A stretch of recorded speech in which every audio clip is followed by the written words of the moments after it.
कार्यकर्त्यांची अशी भावना असते की आपला नेता आताही घराच्या बाहेर निघाला नाही, आणि मग त्या कार्यकर्त्याला थोडंसं मानसिक बळ देण्यासाठी, त्याच्या समाधानासाठी हा दौरा आयोजित केलेला आहे. मुळामध्ये या दौऱ्यातून काय मिळणार आहे ते देव जाणे. परंतु त्या मतदारसंघामध्ये मी गेलो, कार्यकर्त्याशी संवाद साधला, मग कार्यकर्त्यांनी त्याची चीड व्यक्त केली. मूळ प्रश्नाकडे बगल देणं या उभाटा नेत्यांचं हे कायमस्वरूपी स्वभाव राहिलेला आहे. आमदार गेले का गेले, पदाधिकारी गेले का गेले, खासदार जातात का जातात, याचं कधीही चिंतन ते करतच नाही. चिंतन म्हणून करणं त्यांच्या स्वभावातच नाही. आता एखादा खासदार गेला तर एका जिल्ह्याचा नेतृत्व करणारा माणूस जेव्हा जातो, निश्चित त्याच्या मागं काही ना काही कार्यकर्त्याची फळे असेल की नसेल, का एकटा माणूस जात असतो. परंतु हे समजण्याच्या पलीकडे मी जाऊन दौरा केलाय आणि शिवसैनिक जिवंत ठेवलाय, हे फक्त आणि फक्त दाखवण्यापुरतं करतायत. आमच्या त्यांना शुभेच्छा आहेत. त्यांनी यावं, फिरावं, चांगल्या पद्धतीने मेळावे घ्यावेत आणि शेतकऱ्याच्या सुद्धा अडचणी समजून घ्यावे. आम्ही त्यांना या बाबतीमध्ये निश्चितच शुभेच्छा देऊ. परंतु कार्यकर्त्याच्या किती भावना जाणून घेतात हे आता आपल्याला सुद्धा त्यांच्या माध्यमातून पाहायला मिळेल. गेल्या वेळेस आदित्य ठाकरेंनी असं एक दौरा केला होता, त्यानंतरच्या निवडणुका झाल्या, काही फरक पडला नाही. इनफॅक्ट तुमची स्ट्रेंथ वाढली त्यांच्या दौऱ्यानंतर, असं दिसतं. नाही, कार्यकर्ता समजून आहे ना. आताही उद्धव साहेबांचा जो दौरा होणार आहे त्यांना रिस्पॉन्स किती मिळतो तुम्ही एकदा पाहून तर घ्या. तुमच्याकडे कॅमेरे आहेत, तुम्ही ते लाईव्ह दाखवू शकता. काय काय मिळणार आहे रिस्पॉन्स. कार्यकर्त्याला तुम्ही गेटच्या आतमध्ये घेत नाही, त्याला भेटत नाही, त्याचे कामं ऐकत नाही, त्याचे फोन उचलत नाहीत. मग त्या कार्यकर्त्यांनी काय करायचं, कुणाच्या जीवावर राजकारण करायचं. आता मी या ठिकाणी आता मंत्री आहे, माझ्या मतदारसंघातल्या कार्यकर्त्याचा जर मी फोन उचलला नाही, मग तो काय करेल, कुणाशी दात कुणाकडे मागेल. आणि म्हणून ही जी काही पद्धत आहे की तुम लढो हम कपडे संभालते, ही पद्धत आता कार्यकर्ते ॲक्सेप्ट करायला तयार नाही. त्याला त्याचा नेता त्याच्या कामासाठी, त्याची वैयक्तिक नसते, सार्वजनिक जीवनामध्ये काम करताना अनेक लोकांचे जे काही प्रश्न असतात तोच ते लढत असतो. म्हणून त्यावेळेला त्याला सपोर्ट करणं गरजेचं असतं. आणि हेच मुळामध्ये उभाटाकडून झालं नाही. म्हणून हे पक्षफुटीचं जे काही लोन हे 2022 जे सुरू झालं ते आज तक कायम आहे. संजय दिना पाटलांवरनं आता तुम्हाला खूप टीकेचं धनी वावलं. ते राज ठाकरे म्हणतायत गँगस्टर त्यांना बोलणार नाही, ते खासदार बोलत आहेत, ते बॉम्ब पडेल, 5 खून केले, इतकं सगळं बोलतो तरी त्याची चौकशी नाही. बघा, संजय दिना पाटलांनी राऊत आणि त्यांच्यातल्या संघर्षामुळं ते थोडे व्यतीत झाले हे आपणही मान्य करता. त्यांनी काहीतरी बोलायचं, यांनी काहीतरी प्रत्युत्तर द्यायचं. आणि काल त्या ओघामध्ये पत्रकारांबद्दल जे काही बोलले त्याची मी काल विधान भवनातच माफी मागितली होती. हे चुकीचं आहे, जे चुकीचं आहे ते ॲक्सेप्ट केलं पाहिजे. तुमचे भांडणं आहेत ना, तो उभाटाचा तो प्रवक्ता, राष्ट्रीय प्रवक्ता, त्याचं तुमचं भांडण आहे ना, त्याच्यामध्ये आपण पत्रकार हे त्यांची ड्युटी करत असतात. त्यांना चॅनलने सांगितलं गेलं असतं की घ्या बाईट, तर त्यांच्यावर भडकणं हे योग्य नाही आहे, हे सगळ्यांचं आमचं मत आहे. म्हणून शिंदे साहेबांनी सुद्धा त्यांना सांगितलं की तुम्ही अशा पद्धतीने बोलू नका, आणि त्यांनी माफीसुद्धा मागितलेली. हे प्रकरण इथं शांत झालेलं आहे. परंतु त्यांनी केलेले काही स्टेटमेंट आहे ते रागाच्या भरात माणूस म्हणतो ना, तुला आता मारूनच टाकेल म्हणजे काय करशील. परंतु असे हे वक्तव्य त्यांनी त्या रागाच्या भरात केलेत. पण तरीही त्यांनी सांगितलं की योग्य तुम्ही चौकशी करायचं असेल तर मी समोर जायला तयार आहे. राज ठाकरे ते गँगस्टर आहेत, 5 खून केले असं म्हणताय, तर दुसराच मनसेचा एक नेता गुन्हेगारी जगताशी त्यांचे संबंध आहे, त्यांच्यासोबत गुन्हेगारी जगतातले लोक फिरतात असंही म्हणतात. गुन्हेगारी जगताशी संबंध आहेत की नाहीत याबद्दल जर त्यांना माहिती असेल तर त्यांनी ती पोलिसाकडे दिली पाहिजे. परंतु राजकारणामध्ये मुंबईच्या सारख्या ठिकाणी वावरत असताना अनेक महाभाग आम्ही असे पाहिलेले आहेत जे गुन्हेगारी जगतातून राजकारणात आलेले आहेत. म्हणून कुणावर आरोप करण्यापूर्वी आपणही सुद्धा आपल्या अंतर्मनात डोकून पाहिलं पाहिजे की आपण काय केलेलं आहे. राम मंदिर या संदर्भात मुख्यमंत्री देवेंद्र फडणवीस आणि एकनाथ शिंदेची बैठक पार पडली. संजय पाटलांनी केलेलं वक्तव्य मुख्यमंत्र्यांनी तीव्र नाराज होते. मुख्यमंत्र्यांनी केले, एकनाथ शिंदे साहेबांनी केले. म्हणून तो विषय आता आम्ही आमच्या पद्धतीने संपवलेला आहे. आणि असं चूक करू नये आम्ही त्याला चूक मानतो, असं नाही की आम्ही त्याची पाठराखण करतो, आम्ही त्यांना चूक मानलेली आहे आणि म्हणून आता हा विषय आम्ही त्यांना सुद्धा समजून तिथं संपवलेला आहे. राम मंदिराचे पैसे गेले कुठे? संजय राऊत खासदार फोडण्यात गेले की निवडणुकीत खर्चले? दानपेटी चोरली, त्याला ऑपरेशन टायगर नाव द्या. आम्ही 1 कोटी दान दिलं, 25 किलो चांदी दिली, आम्हाला रिसिप्ट सुद्धा मिळत नाही. राम मंदिराच्या पैशावर देशाचं राजकारण चाललंय असं म्हणणं म्हणजे पूर्णपणे बावळटपणाचं हे लक्षण आहे. तुम्ही 1 कोटी रुपये दिले होते, तुम्ही कसले दिले होते? आमच्या जे आम्हाला मानधन मिळालं होतं त्याच्यातून आम्ही ते पैसे दिले होते चेकच्या स्वरूपात. म्हणून तुम्ही दिलेले नव्हते, तर ह्या सर्व आमदारांनी त्यावेळेला खासदारांनी हे दिलेली देणगी होती आणि म्हणून त्याचा हिशोब मागण्याचा खऱ्या अर्थाने तुम्हाला तो काहीच अधिकार पण नाही. परंतु अशा घटना घडू नये या मताचा देशातला प्रत्येक नागरिक आहे. तुम्ही तर राम मंदिर झाल्यानंतर आतापर्यंत दर्शनाला गेले नाही, म्हणून तुमचा आणि रामाचा संबंध काय? उबाटाचे नेते गेले नाही, तुम्ही गेले नाहीत, कुणाला तिथं जावंशी वाटत नाही. म्हणून रामा मंदिराबद्दल तुम्हाला बोलण्याचा तसा नैतिक अधिकार नाही, परंतु सर्वसामान्य जनता जी आहे, प्रत्येक नागरिक हा भक्तिभावाने तिथं जात असतो आणि त्यांना त्याचा हिशोब मागण्याचा अधिकार सुद्धा आहे. आणि अशा ज्या घटना घडत आहेत त्याच्यामुळं राम भक्त हा व्यथित आहे, हे निश्चित आहे. नाही, पण त्यांचं असं म्हणणं आहे की ते जे भ्रष्टाचाराचे पैसे आहेत, राम मंदिराचे जे पैसे आहेत, ते पैसे खर्च करून हे खासदार विकत घेतले, असं त्यांचं म्हणण्याचं आहे. आता हा डोक्यावर पडल्याचा परिणाम आहे ना. राम मंदिराचे पैसे आणि राजकारण काय संबंध आहे का त्याचा? त्याचा राजकारणामध्ये पेट्यान खोकेन हेन ते यांनी किती पाहिलेले आहेत ना. यांनी मातोश्रीवर येणारे टेम्पोमधून येणारे पैसे यांनी पाहिलेले आहेत ना. आणि म्हणून ते यांनी या बाबतीमध्ये बोलणं उचित नाही आहे. अत्यंत धुतलेल्या तांदळासारखे आम्ही आहोत. आम्हाला बाबा पैशाचं काहीच देणं घेणं नाही. आमच्याकडे एकच कुरण होतं, ते मुंबई महानगरपालिका, तिथंच आम्ही खात होतो असं तरी म्हणा. तुम्ही किती राजकारणामध्ये खोटं बोलणार आहात त्याची काही लिमिट ठेवा. लोक उघड्या डोळ्यांनी सर्व पाहतायत तुमच्याकडे. कोणी काय दिलं, कोणी काय घेतलं याचा हिशोब जर तुम्हाला मागायला लागलो तर तुम्हाला पळती भुई थोडी होईल. एकनाथ शिंदेंनी स्वतःचा पक्ष स्थापन करावा आणि मग निवडणूक लढावी.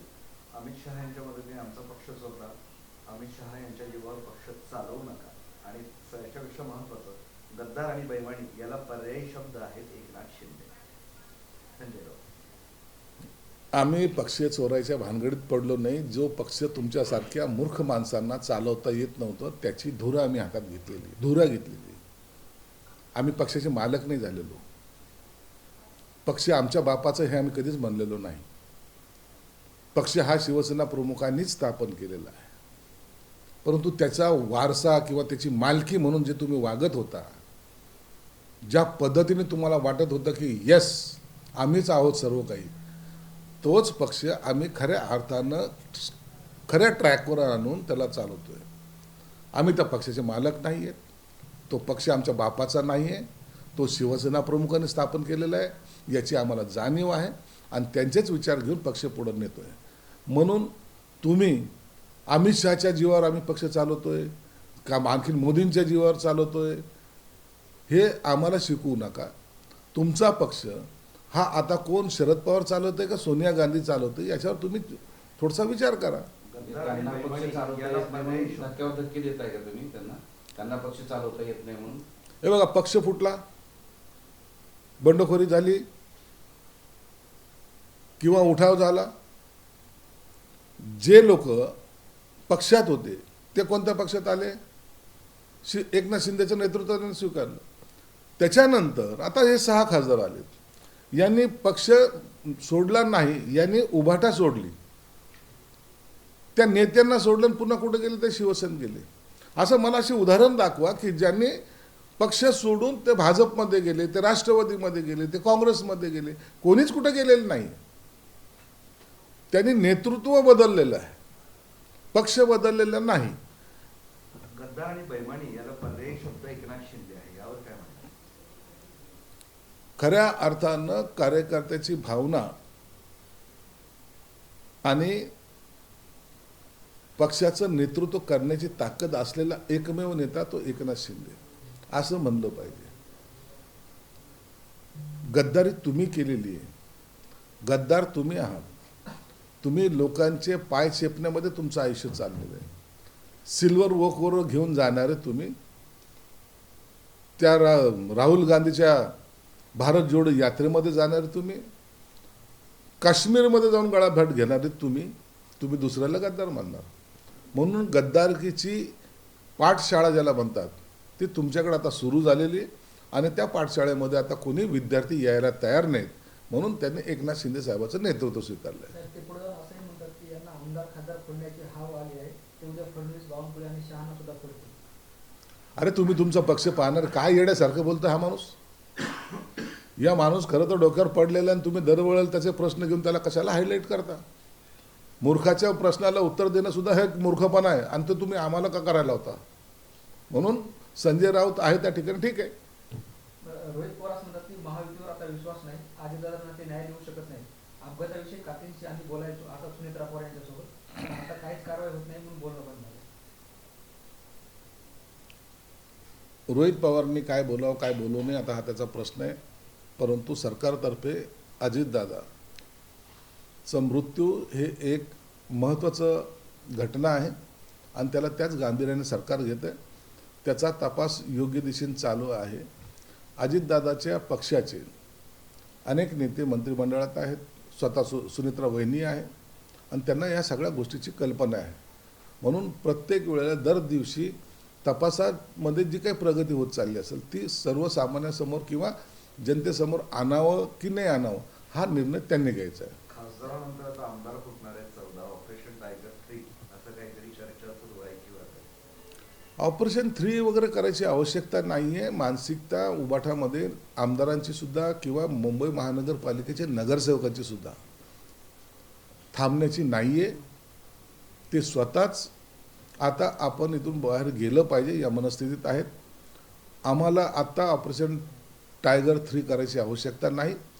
परंतु ज्या वेळेला अशी वेळ येईल त्यांनी जर आवाज दिला तर आम्ही त्याला निश्चित ओ देऊ आणि ते जर येत असतील तर त्यांचं आम्ही स्वागतही करू.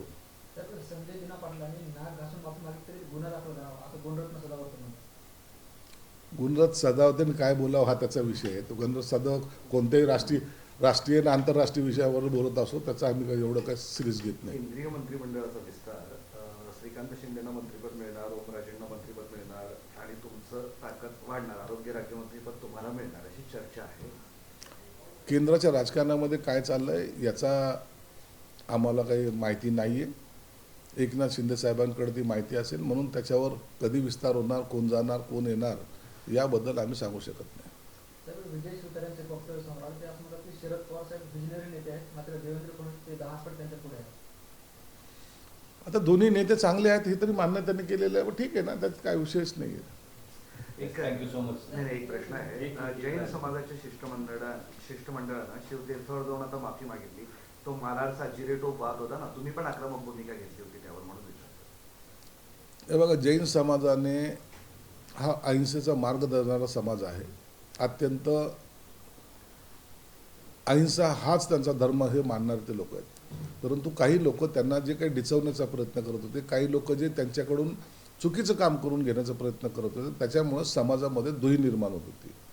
आणि आज जी घटना घडली, राजसाहेबाकडे जाऊन त्यांनी या बाबतीमध्ये खुलासा करणं किंवा काय जे काय असेल ते करणं, मला वाटतं हे दोन्ही समाज आता एकत्र यायला हरकत नाही. आणि आता हा जो वाद आहे तो भविष्यात होणार नाही याची काळजी जैन समाज घेईल आणि बाकीचे सुद्धा घेतील. एक अखेरचा प्रश्न विचारतो. विजय वडेट्टीवार तुमच्याकडे येत आहे अशी जोरदार चर्चा सुरू आहे, हे सत्य आहे? उदय सामंत आता हे सर्वजण येणार आहेत. मी एकनाथ शिंदे साहेबांना विनंती करणार आहे, साहेब आता हे सगळे जे काही येतात त्यांना निश्चित आपल्याकडे घ्या. परंतु हे घेत असताना निश्चित आपल्या पक्षाची ताकद वाढणार आहे, पक्ष मजबूत होणार आहे. तुमच्या नेतृत्वाचा कस खऱ्या अर्थानं लावताना आम्ही तुमच्या सर्वजण सोबत आहोतच आहोत. परंतु भविष्यामध्ये शिवसेना एक नंबरचा पक्ष व्हावा आणि तुम्ही मुख्यमंत्री व्हावेत अशा आमच्या आजच तुम्हाला शुभेच्छा आहेत. राज्यमंत्री पदासाठी खासदार संजय जाधव आणि खासदार संजय देशमुख यांना जे ते आश्वासन दिल्याची माहिती आहे ते हे सगळं बातम्या असतात, ऐन वेळेला ते ठरत असतं, त्यावेळेला ते होईल. एक प्रश्न आहे. आरटीओ विभागात मोठा घोटाळा सगळा सुरू आहे. काही ऑडिओ क्लिप समोर आल्या 2-3, त्यामध्ये अधिकाऱ्यांची मीटिंग सुरू आहे आणि त्याच्यात रेट ठरतोय. मुंबईचे 10 पेटी, इकडचे 10 पेटी, आणि हे सगळं आता समोर आलंय. याचं एक लक्षात घ्या, एकनाथ शिंदे साहेबांनी मुख्यमंत्री असताना अत्यंत महत्त्वाचा निर्णय घेतलेला होता. तो काय होता? सगळं महाराष्ट्रातील आरटीओच्या बदल्या या ऑनलाईन होणार होत्या आणि त्यांच्या त्या सगळ्या क्रायटेरिया त्यांचं असलेलं सगळं हे तुम्हाला जेव्हा बदल्याचं सत्र असतं त्या टायमाला ते बोर्डवर तुम्हाला दिसणार होतं. म्हणून याची बदली तिकडं करायची, त्याला शिफारस द्यायची, हे सगळे प्रकार आरटीओमध्ये बंद झाले होते. हा सगळ्यात मोठा राकेट त्या ठिकाणी काम करत होतो.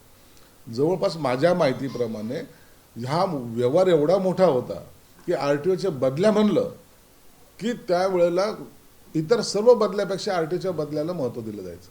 परंतु एकनाथ शिंदे साहेबांनी त्या बंद केल्या आणि त्याच पद्धतीने आता जे ऑनलाईन बदल्या होत आहेत त्यामुळे मला वाटतं भ्रष्टाचार थांबलेला आहे. तरी त्या अधिकाऱ्याने या आपल्या बैठकीमध्ये काय नेमकं केलं याची दखल प्रताप सरनाईक जरूर घेतील आणि मला तुम्हाला दिसूनच येईल 1-2 दिवसामध्ये त्यांच्यावर कारवाई सुद्धा होईल. स्थानिकचा पण तर महत्त्वाचा प्रश्न आहे. जे लहान बालकांसाठी रोटा व्हायरस लस दिली जाते ती गेल्या महिन्यापासून संपली. आता पावसाळ्याचे दिवस सुरू आहेत त्यामुळे त्याचे आजार बंद होण्यासाठी निश्चित यासाठी मी आता स्वतः डीनशी बोलतो आणि त्यासाठी पैसेसुद्धा कमी पडणार नाही. तातडीने या सगळ्या लसी आम्ही उपलब्ध करून देऊ. महानगरपालिका सुद्धा लस लागते सगळीकडचं आयुक्त असेल किंवा घाटी याच्या प्रशासन त्याच्याकडे उपलब्ध करून देऊ. सर उद्धव ठाकरे आने वाले दिनों में मराठवाड़ा के दौरे पर है, उसी को देखते हुए एकनाथ शिंदे जी ने कहा है कि मेरे जो 6 सांसद मेरे पास आए हैं उसी कारण जो है कुछ लोग घर के बाहर तो निकल रहे हैं, कुछ लोग कुछ तो बोल रहे हैं. देखिए, उद्धव ठाकरे मजबूरन आज मराठवाड़े का दौरा कर रहे हैं. यहाँ के 3 एमपी जा चुके हैं और लोगों में ऐसी धारणा है कि अभी भी उद्धव ठाकरे घर से नहीं निकलेंगे और उसको बढ़ावा न देने के लिए आज उद्धव ठाकरे ये दौरा कर रहे हैं. इस दौरे में उनको कहीं भी रिस्पांस नहीं मिलेगा, ये मैं दावे के साथ कह सकता हूँ. जब ये लोक प्रतिनिधि थे उनको मिलने के लिए इनके पास वक्त नहीं था, उनसे बात करने के लिए वक्त नहीं था. अब चिड़िया चुग गई खेत, अब डर काहे का, सब तो निकल गए, अब ये दौरा कर रहे हैं. संजय दीना पाटिल पे टिप्पणी करते हुए आदित्य ठाकरे ने कहा है कि भगोड़ा सांसद की ओर से पत्रकारों को धमकी, निंदे की टोली की संस्कृति दुनिया के सामने आ रही है. इन्हें लाइन पे लाने के लिए मुख्यमंत्री से सवाल कर रहे हैं.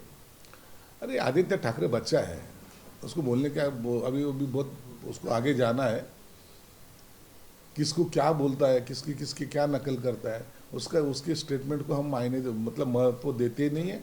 और ये बच्चों का खेल नहीं है, राजनीति अभी उसको परिपक्व सीखना है.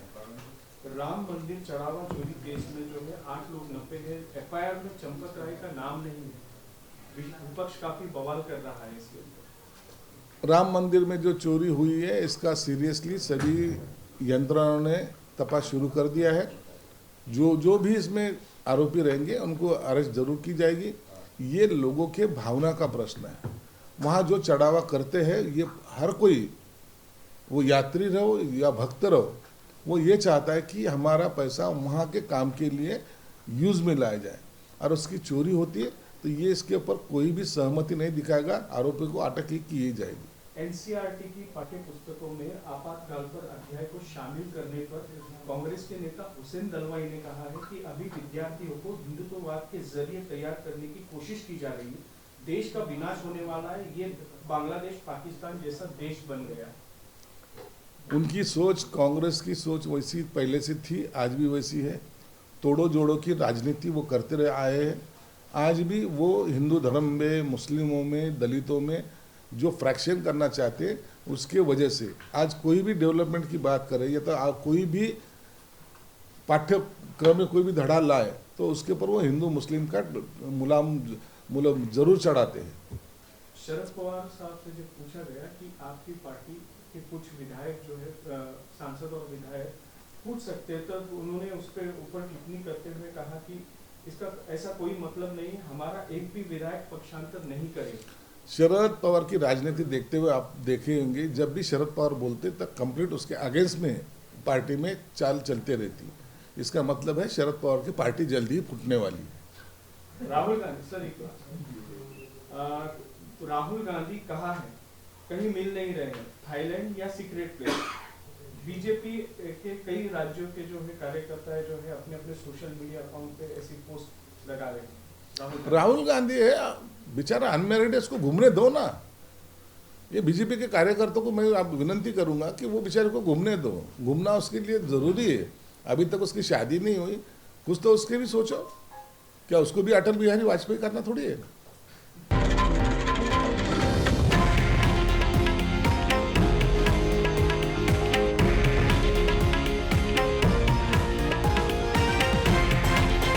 हे आहे देशातील नंबर 1 न्यूज नेटवर्क आणि आपण पाहत आहात TV9 मराठी, एकमेव.